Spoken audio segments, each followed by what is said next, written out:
Everyone, my self Krishna and मैं आप सभी का स्वागत करता हूं राइजिंग चैम्प्स में। आज का जो वीडियो लेक्चर है वो बेस्ड ऑन होने वाला है मेरी इंट्रोडक्शन के ऊपर, क्योंकि मैंने अभी तक अपने बारे में ज़्यादा चीज़ें बताई नहीं है। और दूसरी सबसे इंपॉर्टेंट चीज़ क्या कि हम लोग का जो ऑनलाइन कोर्स है या फिर जो ऑनलाइन बैचेस हम लोग स्टार्ट करने वाले, उसके बारे में कंप्लीट इन्फॉर्मेशन जो है आज के वीडियो लेक्चर्स में आपको मिल जाएगा। तो स्टार्ट करता हूँ मेरे इंट्रोडक्शन से। हाँ, इंट्रोडक्शन क्यों? क्योंकि देखिए, आप किस टीचर से पढ़ रहे हैं उसका अपना एक अचीवमेंट होना ज़रूरी है, क्योंकि आपको उसकी बातें भी सुननी होती है, आपको उसको चीज़ें फॉलो भी करना होता है। तो एक टीचर का अपना एक रिस्पेक्ट, अपना एक अचीवमेंट होना ज़रूरी है। तो मैंने अपनी लाइफ में इस फील्ड से रिलेटेड जो जो अचीवमेंट लिए या फिर जो चीज़ मैं अचीव नहीं कर पाया उसका जो एक्सपीरियंस है, वो चीज़ें मैं आपके साथ शेयर कर रहा हूँ। तो माई सेल्फ कृष्णा, मैंने अपना जो ग्रेजुएशन है वो कंप्यूटर साइंस से स्टार्ट किया है। और सभी की तरह मेरा भी अपना एक ड्रीम था कि मुझे यूनिफॉर्म सर्विस जो है करनी थी। मेरी लाइफ में एक ही प्रॉब्लम रहा है कि मुझे सही एज में चीज़ों के बारे में जो है इंफॉर्मेशन जो है नहीं पता चला, या गाइडेंस, लैक ऑफ गाइडेंस जो रहा है मेरे लाइफ का सबसे बड़ा प्रॉब्लम रहा है कि सही टाइम पे मुझे सही इंफॉर्मेशन जो है नहीं मिला। बट कोई बात नहीं। मैंने ग्रेजुएशन के पहले जो है ये ड्रीम देखा था कि एक यूनिफॉर्म सर्विस होनी चाहिए। ग्रेजुएशन के बाद मैंने यूपीएससी ज्वाइन की, क्योंकि मुझे ये पता था कि यूपीएससी जो है वो आफ्टर ग्रेजुएशन आप कर सकते हो, ग्रेजुएशन के बाद एग्जाम दे सकते हो। किसी ने मुझे ये नहीं बताया था कि आपको पहले से ही प्रिपरेशन जो है उसका स्टार्ट कर देना चाहिए। तो मैंने ग्रेजुएशन के बाद जो है यूपीएससी करना स्टार्ट किया। 2-3 महीने के अंदर ही मुझे ये बात रियलाइज हो गई कि ये चीज़ जो है मेरे लिए नहीं बनी। बिकॉज वही बात होती है कि आप लाइफ में कोई भी काम कर रहे हो, उस काम से रिलेटेड जो स्किल्स है वो आपके पास होना बहुत ज़्यादा ज़रूरी है। और यूपीएससी इज ऑल अबाउट कि आपका आईक्यू कितना है, आप चीज़ों को याद रखते हुए चीज़ों को डिस्क्राइब कितना कर सकते हो। और मेरे बारे में अगर मैं थोड़ा सा आपको बताऊँ तो मैं स्टडी में बहुत ज़्यादा अच्छा नहीं हूँ। अब आप बोलोगे सर आप स्टडी में अच्छे नहीं हो फिर भी आप टीचिंग कर रहे हो, क्योंकि अगर मैंने आपको अपनी मार्कशीट दिखाई ना 10th की, तो इंग्लिश, मराठी, लैंग्वेज सब्जेक्ट और जितने भी सब्जेक्ट है उसमें 35-40 के करीब मेरे मार्क्स थे। और जो मैथ्स में जो मार्क्स थे वो 140 के करीब थे, मतलब 150 में से 140 थे। तो मैं कुछ एक्सेप्शन लोगों में था जिसका पढ़ाई में बिल्कुल मन नहीं लगता, बट मैथ्स एक ऐसा सब्जेक्ट है जो उसको बहुत पसंद था, बहुत पसंद है। एक्चुअली मुझे बहुत पसंद है मैथ्स, बट मैथ्स के अलावा कोई भी सब्जेक्ट जो है मुझे ज़्यादा रिलेट नहीं करता। तो यूपीएससी जो है मैंने इसलिए छोड़ दिया क्योंकि ज़्यादा चीज़ें मुझे याद नहीं रहती। फिर कुछ टाइम के बाद मुझे पता चला कि करके आर्मी, बहुत सारी ऐसे banking exam, SSC exam, railway exams ऐसे होती है। क्योंकि मेरा फैमिली बैकग्राउंड जो है था रेलवे का था, तो और मुझे यूनिफॉर्म की क्रेज़ थी, तो मुझे आरपीएफ के लिए मैंने प्रिपरेशन करना स्टार्ट किया। बाकी चीज़ों के बारे में बिल्कुल भी नहीं, ना बैंकिंग ना एसएससी, कुछ भी नहीं, सिर्फ आरपीएफ के ऊपर कंप्लीट फोकस्ड। उसी से रिलेटेड एक आपका एफकैट का एग्ज़ाम होता है, वो भी मैंने क्लियर किया था। बट वही बात है कि करके एक लैक ऑफ इन्फॉर्मेशन की वजह से वहाँ पे भी प्रॉब्लम हो गया, क्योंकि कुछ दिनों के बाद मेरा इंटरव्यू था, 4-5 दिनों के बाद इंटरव्यू था। और इंटरव्यू जो रहता है वो 5 दिन का रहता है आपका एफकैट में। जो लोगों ने एफकैट के एग्ज़ाम्स दी होगी उनको पता होगा। अब इंटरव्यू में मैंने प्रिपेयर्ड ही नहीं था मैं, तो फिर इंटरव्यू में क्या कर पाता। तो इंटरव्यू जो है मेरा क्लियर नहीं हो पाया, और तब तक जो है मेरा एज जो है 22-23 हो चुका था। और एफकैट का लास्ट एज जो रहता है वो 23 रहता है। मैं वापस से उसकी प्रिपरेशन नहीं कर सकता। तो फिर मैंने अपना आरपीएफ का जो ड्रीम है वो कंटिन्यू रखा। और उसी के पहले पैरामिलिट्री जो फोर्स होती है, पैरामिलिट्री फोर्स में मेरा सीआईएसएफ के अंदर मेरा सिलेक्शन हो गया। और सीआईएसएफ में सिलेक्शन हो गया, सारी चीज़ें हो गई। बट फिर से वही बात की करके थोड़ा सा, जब किस्मत आपका साथ नहीं देती तो आप फिर से पीछे ही हट जाते हो। क्योंकि मुझे चश्मा था, ये एक्चुअली चश्मा जो मैंने सिर्फ इसलिए लगाया क्योंकि लैपटॉप की जो रेज है उसके लिए लगाया। बट मुझे 8 साल से चश्मा था। तो मैंने सिलेक्शन जब हो गया, मेरा मेडिकल आया, तो मैंने चश्मा उतारने के लिए लासिक सर्जरी भी करवाई। ऑपरेशन मैंने अपनी आंखों का करवा दिया, एकदम कंप्लीट हो गया मेरा। मेडिकल में गया, क्योंकि आर्मी की मेडिकल इतनी डिफ़िकल्ट होती है कि वो आपका हर चीज़ डिटेक्ट कर लेते हैं। और आफ्टर ऑपरेशन करने के बाद जो आपकी विजन है उतनी क्लियर कभी नहीं हो पाती जितनी एक्चुअली आपकी नॉर्मल लाइफ में होती है। वहाँ पे मैं रिजेक्ट हो गया। और वही सीएसएफ में जब मैं रिजेक्ट हो गया था तो तब मेरा एज 23-24 हो गया था। और आरपीएफ की एग्ज़ाम आ गई थी ऑलमोस्ट। और जो मेरा प्रिपरेशन है वो अच्छा चल रहा था। बट ऑपरेशन जो है, एग्ज़ाम के 1 महीने पहले ही मैंने ऑपरेशन करवाया था। क्योंकि सीएसएफ में मेरा सिलेक्शन हो गया था, तो मैंने भी सोच लिया था कि चलो लाइफ सेट है, कोई बात नहीं। तो प्रिपरेशन, ऑपरेशन के बाद थोड़ा सा मैंने प्रिपरेशन थोड़ा सा स्लो कर दिया था, बट कोई बात नहीं। आरपीएफ का एग्ज़ाम हुआ, मुझे काफ़ी अच्छे मार्क्स मिले, 91 मार्क्स 120 में से मिले, क्योंकि 2015 का मैंने रिकॉर्ड निकाल के रखा था। 2015 में आरपीएफ की जो कट ऑफ है वो अराउंड 50-60 के 57 या 58-60 के करीब आई थी, तो मुझे 91 मार्क्स मिले थे, तो मैं काफ़ी खुश था और मैंने फिजिकल की जो प्रिपरेशन है वो स्टार्ट कर दी थी। हाँ, आरपीएफ में भी चश्मा अलाउ नहीं रहता, बट क्योंकि मेरा ऑपरेशन ऑलरेडी हो चुका था, मैं कुछ ना कुछ और मैनेज कर सकता था, और आरपीएफ में उतना स्ट्रिक्ट जो है मेडिकल होता भी नहीं है, तो मैं वहाँ पे ज़्यादा कंसर्न नहीं था मुझे। तो मुझे 91 मार्क्स मिले, मैं फिजिकल के लिए तैयारी करने लगा और रिजल्ट आया तो रिजल्ट थोड़ा शॉकिंग था, क्योंकि कंपटीशन कुछ ज़्यादा ही बढ़ गया था। 120 में से 102 या 103 जो आया कट ऑफ लग गया था। सो वहाँ पर मैं जो है चीज़ें क्लियर नहीं कर पाया, और तब तक मेरी जो एज थी वो 24 प्लस हो चुकी थी, क्योंकि आरपीएफ की वैकेंसी हर साल नहीं आती, तो अब मैं उसके लिए प्रिपरेशन नहीं कर सकता था। तो फिर मैं अब क्या करूँ, मैं टोटली कंफ्यूज, क्योंकि मैं इतना पढ़ने वाला बंदा नहीं था कि करके मैं और कंटिन्यू पढ़ते ही जाऊँ। मैंने बैंकिंग की भी एग्ज़ाम्स दी, बट वही बात होता है कि करके प्री क्लियर होने के बावजूद भी कहीं पे करंट अफेयर्स जो है चीज़ें मुझे ज़्यादा याद नहीं रहती थी, इंग्लिश के रूल्स दिमाग से निकल जाते थे, तो वो चीज़ में मैं ज़्यादा सर्वाइव कर नहीं पाया। तो मेरे पास एक ही ऑप्शन रहा कि करके अब मुझे थोड़ा सा अपना फील्ड चेंज करना होगा कि कब तक मैं इन सारी चीज़ों में जो है इन्वॉल्व रहूँ।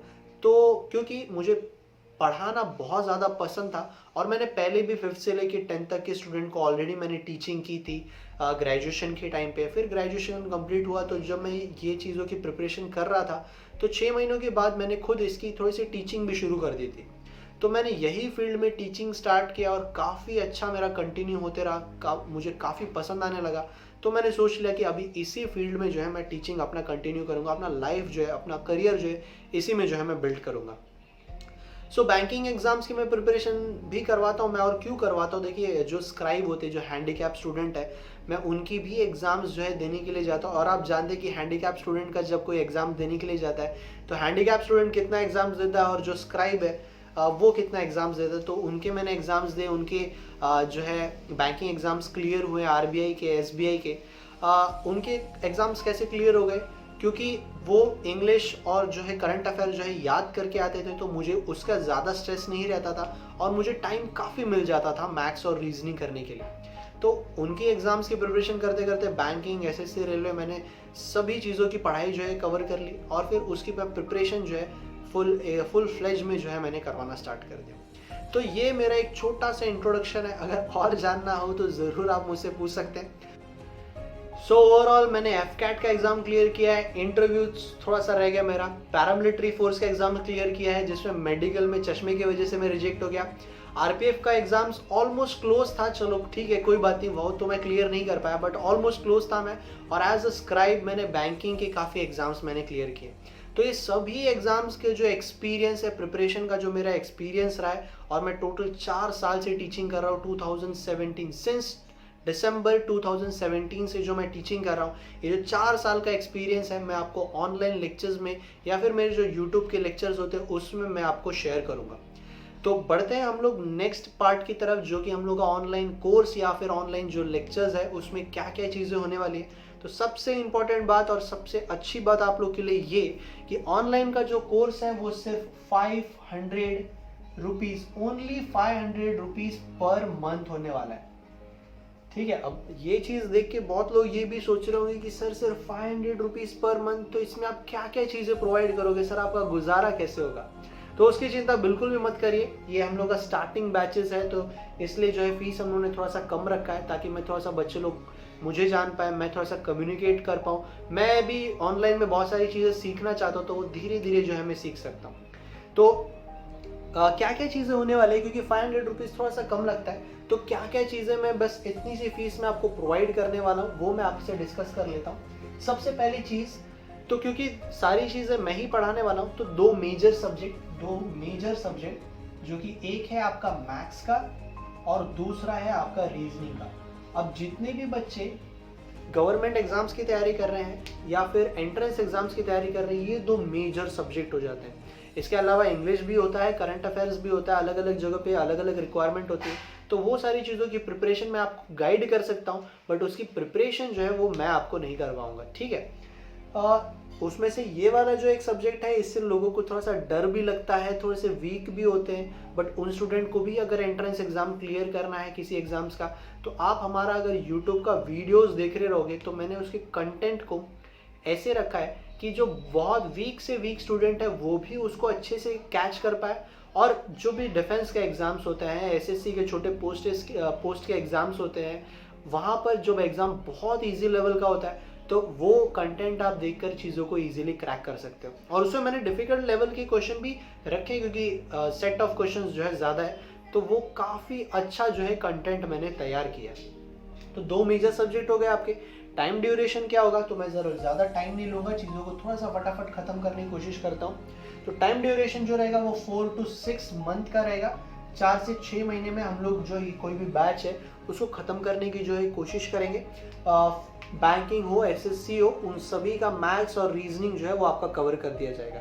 हाँ, जो स्टूडेंट जो है कैंपस प्लेसमेंट के लिए जा रहे हैं या एमबीए के लिए जा रहे हैं, उनके लिए भी ये काफ़ी जो है इंपॉर्टेंट है क्योंकि उनका सिलेबस में मैथ्स और रीजनिंग जो है वो तो होता ही है। सो टाइमिंग क्या होने वाला है आपका, जो वीक में टोटल 4 डेज जो रहेगा वो बैच चलेगा। कितना डेज चलेगा, 4 डेज जो रहेगा, वीक में 4 डेज जो रहेगा वो आपका बैच चलेगा। देखो 500 रुपीज़ में क्या क्या चीज़ें मिल रही है वो आप थोड़ा सा ध्यान रखना, वो भी 500 रुपीज़ पर मंथ की बात कर रहा हूँ मैं। तो 4 दिन आपके बैच चलेंगे और बैच जो रहेगा वो 1 आवर का रहेगा। देखो काफ़ी टाइम है, 4 दिन आपके एक वीक के अंदर 1 आवर का बैचेस चलेगा। आप बोलोगे सर 1 आवर में आप क्या सिखा पाओगे हम लोगों को, अगर और पोर्शन जो है 4 to 6 मंथ में कैसे कंप्लीट हो पाएगा, तो उसका सिंपल सा क्वेश्चन आप हमारे चैनल पे भी देख सकते हो कि मैंने सारे टॉपिक के जो कॉन्सेप्ट है वो सारे के सारे कॉन्सेप्ट जो है मैं कवर करते आ रहा हूँ। और अगर आप वीडियोस देख लेते हो, पूरा कंप्लीट कर लेते हो, तो आपके सारे कॉन्सेप्ट क्लियर हो जाएंगे। और ये 1 घंटे के अंदर हम लोग कोई भी टॉपिक जो है, क्योंकि वीक में 2 दिन मैथ्स रहेगा, 2 दिन रीजनिंग रहेगा, तो 2 दिन के मैथ्स के लेक्चर में आप सारे अपने डाउट पूछ सकते हो। और हम लोग कुछ मेंस लेवल के क्वेश्चन या कुछ डिफिकल्ट लेवल के जो क्वेश्चन है वो हम लोग सेकेंड डे पे, मतलब 2 दिन, एक दिन डाउट और एक दिन थोड़े से ऊपर लेवल के जो डिफिकल्ट क्वेश्चन है वो हम लोग सॉल्व कर सकते हैं। तो हर वीक जो है वो आपका एक एक टॉपिक जो है खत्म होते जाएगा इजीली, जो है 4 से 6 महीने के अंदर आपका पूरा सिलेबस जो है कवर हो जाएगा। 6 महीना मैं क्यों पकड़ रहा हूँ, क्योंकि मान लो थोड़ा सा और एक्स्ट्रा डाउट है, एग्जाम्स आने वाले, स्टिल आप बैच कंटिन्यू करना चाहते हो तो फिर वहाँ पे आप चीज़ें कंटिन्यू कर सकते हो। 1 आवर का जो रहेगा आपका बैच रहेगा। बैचेस का टाइमिंग क्या रहेगा, एक बैच रहेगा मॉर्निंग में 7 to 9 के बीच में, क्योंकि 1 आवर का मैं बात कर रहा हूँ, और एक बैच रहेगा इवनिंग 7 to 9, इवनिंग 7 to 9 में 1 घंटे के लिए वो बैचेस रहेंगे। अब इससे भी ज़रूरी चीज़ क्या है, ये दोनों टाइमिंग थोड़ा फ्लेक्सिबल है कि करके आप 7 to 9 में कभी भी 1 घंटे के लिए हम लोग बैच स्टार्ट कर पाएंगे, क्योंकि मैं खुद जो है टीचिंग करता हूँ कुछ अदर क्लासेस में, तो फिर मुझे कुछ दिन जो है सूटेबल होंगे तो उसके हिसाब से जो है मैं आपको शेड्यूल जो है बता पाऊँगा। अब आप बोलोगे सर अगर मैं फ्री नहीं रहा, तो एकदम सिंपल सी बात है कि आपका जो लेक्चर है वो जूम ऐप पे होने वाला है, और इसकी जो रिकॉर्डिंग है, सबसे इम्पॉर्टेंट चीज़ कि आपको रिकॉर्डिंग इसकी मिल जाएगी, क्योंकि मैंने खुद ऑनलाइन बैचेस जो है ऑलरेडी लिए जूम ऐप पे, और मैंने खुद उसका रिकॉर्डिंग भी रखा है। अगर आपको किसी को देखना होगा तो आप ज़रूर मैसेज कर सकते हो, मैं आपको रिकॉर्डिंग भी एज अ प्रूफ आपको दे सकता हूँ। फिर रिकॉर्डिंग भी करेंगे तो मान लो आपको कोई लेक्चर अगर मिस हो जाता है या फिर कुछ भी हो जाता है तो आप जो है इसका रिकॉर्डिंग देख सकते हो। रिकॉर्डिंग के अलावा और क्या क्या इंपॉर्टेंट चीज़ है जो कि हम लोग आपको प्रोवाइड करने वाले हैं, तो पीडीएफ और जो आपके मॉक टेस्ट है वो हम लोग आपको प्रोवाइड करेंगे। देखो वही मैं बोल रहा हूँ कि मेरी लाइफ में लैक ऑफ गाइडेंस की, सही टाइम पे सही चीज़ें नहीं पता थी मुझे, तो मैं क्या बोल रहा हूँ कि आपको कैसे प्रिपरेशन करना है। अगर आप बैंकिंग के स्टूडेंट हो तो कौन सा पर्टिकुलर टॉपिक पे फोकस करना है आपको, एसएससी के स्टूडेंट हो तो कौन से पर्टिकुलर टॉपिक के ऊपर, या फिर किसी और स्टूडेंट हो एमबीए, डिफेंस, चाहे कोई भी आप एग्जाम अगर दे रहे हो तो आप ज़रूर मुझसे पहले कम्युनिकेट करोगे और मैं प्रॉपरली आपको उसका पीडीएफ, उसका मॉक टेस्ट आपको कहाँ से देना है, मैं आपको हर चीज़ जो है प्रॉपरली आपको बता पाऊंगा। ठीक है, इसके अलावा एक और इम्पॉर्टेंट चीज़ जो कि सबसे इंटरेस्टिंग पार्ट है कि जो आपका जो डाउट्स है वो आप सिर्फ लेक्चर के अंदर नहीं, व्हाट्सएप का हम लोग का ग्रुप भी है, तो आप जब ज्वाइन कर लेंगे तो आपको व्हाट्सएप के ग्रुप पे आपको ज्वाइन कर दिया जाएगा, और यहाँ पर आप दिन भर में जितने भी डाउट है वो 1 घंटे के अलावा, वो 1 घंटे का लेक्चर हो, उसके अलावा भी अगर आपको डाउट पूछना चाहते हो तो उसका कुछ क्वेश्चन का स्क्रीनशॉट निकाल के या फिर जिस तरीके से हम लोग कम्युनिकेट कर सकते हैं, आपकी जो डाउट है वो पूरी की पूरी सॉल्व करने की कोशिश की जाएगी। एक बार और जो है मैं फीस स्ट्रक्चर आपको समझा देता हूँ। फीस स्ट्रक्चर बहुत सिंपल है कि 500 जो रुपीज़ है वो आपका मंथली चार्जेस रहेगा, और फर्स्ट मंथ जो है आपको सिर्फ 700 रुपीज़ जो है पे करना पड़ेगा। 200 जो रहेगा वो आपका एडमिशन चार्जेस रहेगा, तो आपको 200 अलग, मतलब फर्स्ट मंथ में 700 और फर्स्ट मंथ के बाद आप जितने भी मंथ कंटिन्यू करना चाहेंगे आपको हर मंथ का 500 रुपीज़। अब देखिए, मैं आपसे लमसम अमाउंट नहीं ले रहा हूँ, क्योंकि मैं जानता हूँ बहुत सारे स्टूडेंट्स जो रहते हैं वो कैपेसिटी नहीं रखते पे करने की, और मंथली इसलिए क्योंकि आपको खुद हम लोग का क्वालिटी जो है वो पता चलना चाहिए। क्वालिटी अच्छी रहेगी तो आप ज़रूर कंटिन्यू करोगे, तो मैं वो रिस्क लेने के लिए तैयार हूँ। तो आप भी जो है अच्छे से कोर्स को एंजॉय कर पाएंगे विदाउट फीस स्ट्रक्चर का टेंशन लिए। जस्ट 500 रुपीज़ पर मंथ, उसमें सारा का सारा जो आपका कोर्स है, जो पूरा का पूरा जो भी चीज़ें मैंने आपको बताई है वो सारी चीज़ें आपको प्रोवाइड की जाएगी। वैसे मैंने वीडियो में सारी चीज़ें कवर करने की पूरी कोशिश की है, बट स्टिल अगर आपको कोई भी डाउट हो तो नीचे दिए गए नंबर पे आप हमें कांटेक्ट कर सकते हैं डायरेक्टली, या मैसेज कर सकते हैं। आपके जो भी डाउट होंगे, जो भी क्वेरी होंगी, आपकी पूरी की पूरी सॉल्व कर दी जाएगी। एक बात और कि आप हमारा YouTube के जितने भी लेक्चर्स हैं वो अच्छे से देखिए। अगर पसंद आया तो लाइक, सब्सक्राइब और दोस्तों के साथ शेयर करना ना भूलिए। अगर कोई आपका सजेशन रहेगा तो ज़रूर कमेंट बॉक्स पे आप हमें लिख सकते हैं। आज का जो वीडियो है मैं स्टॉप करता हूँ, नेक्स्ट लेक्चर में जल्दी मिलेंगे, तब तक के लिए take care and goodbye. आज के लिए इतना ही। अगर आपको हमारा ये वीडियो पसंद आया है तो प्लीज़ हमारे चैनल को ज़्यादा से ज़्यादा शेयर करिए, लाइक करिए एंड मोस्ट इम्पॉर्टेंट सब्सक्राइब करना ना भूलिए। तो मिलते हैं अगले वीडियो में, तब तक के लिए take care and good bye.